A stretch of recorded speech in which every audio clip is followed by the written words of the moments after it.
Oui, alors c'est vrai qu'il a dit pas mal de choses. C'est vrai que ce soir, c'est un peu plus clairsemé, on aura certainement plus de monde vers 9 h parce que on a des camarades qui sont aussi allés soutenir Armand Zaccaron, hein, comme vous le savez. Et comme il a ses voix en même temps, bon, il y a eu un petit couac, voilà. Comme chaque année, les camarades ont quand même souhaité, bien sûr, faire les vœux et inviter largement. Cette année, contrairement à l'année dernière, je n'omettrai pas de vous souhaiter donc une heureuse année et surtout la santé. Et il nous faudra l'avoir pour affronter tous les défis que nous lance cette année 2017. Je ne ferai pas de grandes diatribes contre le terrorisme, puisque chaque année cela pourrait prendre une bonne partie du discours, mais je réitère à toutes les victimes et leurs familles nos plus sincères pensées. Enfin, je le redis, il devient de plus en plus urgent pour la population comme pour la planète de penser enfin à un monde de paix. C'est notre seule issue pour nous et pour nos enfants. Jean Jaurès disait « L'évolution socialiste a besoin avant tout de la paix internationale, de sécurité internationale. C'est le seul grand bienfait. Les socialistes qui gouvernent aujourd'hui ne l'auront malheureusement pas écouté, multipliant les théâtres de guerre aux quatre coins du monde. Et si c'était là leur seul renoncement? On assiste en effet à une crise sans précédent d'un capitalisme carnassier. Quand tout a explosé en 2007, avec les crises des subprimes, tout le monde est resté aveugle. Les Européens pensaient, cette crise vient des États-Unis, nous allons l'absorber rapidement. Mais si la crise n'était pas venue de là, elle aurait débuté ailleurs. Le naufrage de ce système était écrit, et dès les années 1970. Les conditions objectives d'une crise de ce système existaient partout. Il faut rappeler que ce ne sont pas seulement les géants financiers, mais aussi les multinationales en général qui ont bénéficié de l'expansion des marchés monétaires. 40% de leurs profits proviennent de leurs opérations financières, 40% d'argent qui n'est jamais injecté dans l'économie réelle, qui tourne en vase clos pour rémunérer des gens qui n'en ont plus besoin. Cet argent servirait pourtant notre sécurité sociale, nos hôpitaux, nos écoles, la culture, le sport et j'en passe. Et quand Hollande a dit « Mon ennemi, c'est la finance », ne vous y trompez pas. Nos politiques connaissent très bien les causes du problème. Ce n'est pas une phrase en l'air. Le souci, c'est que ce système libéral leur convient très bien. Et ce, de l'aile droite du Parti socialiste, en passant par le centre, la droite et l'extrême droite. Ce système libéral qui laisse plus de 8 millions de Français au bord de la route, et plus de 20 millions d'autres se dépatouiller dans une vie faite de coups durs, de coups bas, de peur du lendemain. Alors oui, cette crise du capitalisme, elle nous tétanise encore. Mais des transformations profondes se profilent, tellement le besoin est grand. Il faut l'affirmer haut et fort. Un grand cycle de réforme des démocraties, tant sur le plan politique qu'économique, est à notre portée. Ce grand cycle, il se doit d'être au moins de l'ampleur de celle des révolutions du début du XXe siècle et après 1945. C'est pour ça que sur l'invitation 1900-2017, 1917-2017, même combat et même soif de changement, peut-être avec d'autres armes. Je ne voudrais pas polémiquer, mais au-delà de ce que certains hommes ont fait de ces révolutions, et pour certaines des dictatures, il faut en être conscient, ce que nous devons retenir, c'est que des hommes et des femmes se sont dressés contre l'impérialisme qui les asservissait et les déshumanisait toujours de plus en plus. Ils se sont battus pour retrouver leur dignité et celle de l'humanité avec un grand H. Fidel Castro, qui nous a quittés l'année dernière, disait « L'impérialisme sera vaincu, inévitablement. Qui nous a appris cette leçon ? Ce sont tout simplement les peuples qui nous l'ont apprise. » Et sur ce point, il avait raison. Nous devons redonner une vie consistante à la démocratie et à l'idéal de justice sociale avec qui elle va de pair. On nous traite souvent d'idéalistes. Mais heureusement que les communistes et les progressistes le sont. Heureusement que nous rêvons d'une autre société. Il est déplorable de ne pas penser au dépassement du capitalisme, d'un changement de société radical qui mettrait l'humain et la planète au centre des préoccupations, tant il est clair que ce système est inadapté pour la nature et pour les humains. Au lieu du PIB et de la croissance comme indicateur de la santé d'un pays, nous devons inventer d'autres repères. Ces indicateurs-là, d'ailleurs, ne cessent de croître, mais vous n'en verrez jamais la couleur.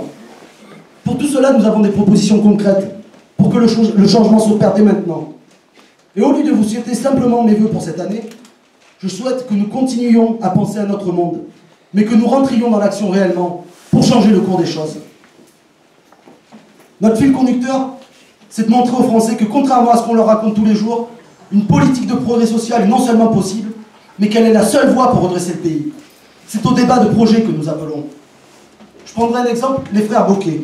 Ces deux parlementaires communistes, avec leur livre « Sans domicile fisc », parcourt la France pour démontrer qu'on peut récupérer 80 milliards d'euros qui échappent chaque année à l'impôt. C'est l'équivalent du déficit budgétaire annuel de la France. Ça comblerait le trou de la Sécu qui est de 20 milliards et laisserait une belle marge de manœuvre pour investir. Cet argent, il existe, mais il est confisqué par les multinationales.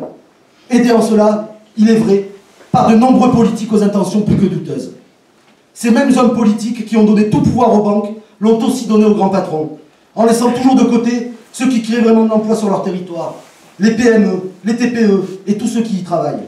Eux, ils sont asphyxiés. Pire même, l'État les abandonne, en n'investissant plus sur les territoires et en les empêchant drastiquement de remplir leur carnet de commandes. Et à côté de cela, il y a des choses toujours plus écœurantes. C'est vrai que c'est choquant de voir que Lagarde a été condamnée pour négligence dans l'affaire de l'arbitrage favorable à Bernard Tapie en 2008. Une escroquerie en bande organisée qui aura coûté 405 millions d'euros à l'État. À vous, à nous. Mais la Cour de justice de la République a choisi de la dispenser de peine. Coupable, mais pas puni. À côté de cela, 7 camarades des 8 de Goudière ont pris de la prison avec sursis. Alors quand on parle de justice de classe, ce ne sont pas juste des paroles qu'on lancerait par pure provocation, mais la dure réalité que les salariés de ce pays éprouvent chaque jour. Et la loi travail, elle ne fera qu'accentuer tous les abus d'un grand patronat toujours plus diviseur, toujours plus violent, et surtout jamais repu. Aujourd'hui, contester les choix stratégiques patronaux est en passe de devenir un délit en France. Il faut se le dire. Et si vous ne courbez pas les chines, alors gare à vous.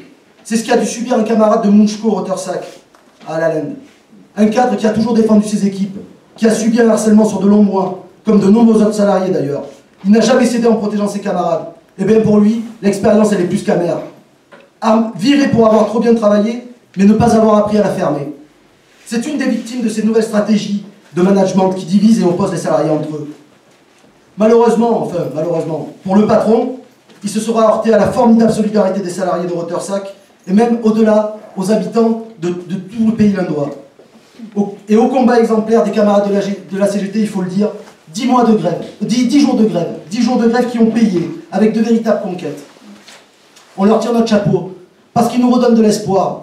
Ils nous montrent que la lutte et les solidarités, contrairement à ce qu'on veut nous faire croire, existent encore et peuvent payer au bout du compte.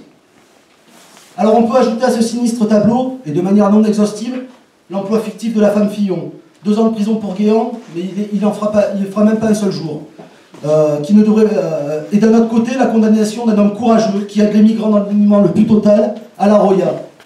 C'est d'un cynisme sans nom, ou plutôt si, c'est dégueulasse, il faut le dire. Nous vivons dans une société d'une violence inouïe. Et je ne fais pas référence là aux attentats qui ont entaché de manière horrible notre pays l'année dernière, mais de la violence sociale, économique, morale auxquelles les Français sont confrontés chaque jour. Une société de plus en plus inégalitaire, de plus en plus clivante, de moins en moins solidaire.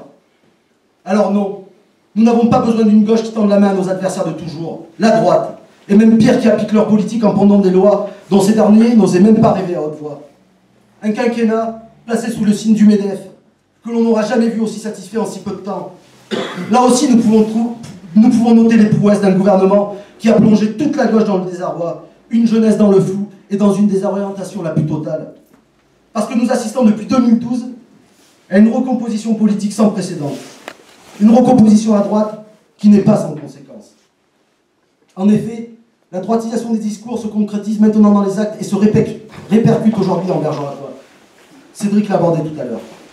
Et en tant que progressistes et humanistes, nous ne pouvons et ne pourrons jamais nous y résoudre. Nos valeurs, nos projets de société, nos projets pour la population ne se confondent pas avec ceux que porte la droite de M. Gary et de ses adjoints les Républicains. Au-delà de la trahison de certains, le fait qu'au Parti Socialiste, des personnes comme Frédéric Dalmarès ou Fatih Rué pensent que l'avenir de la gauche passe par des alliances avec la droite nous laisse quelque peu dubitatifs, pour ne pas dire plus.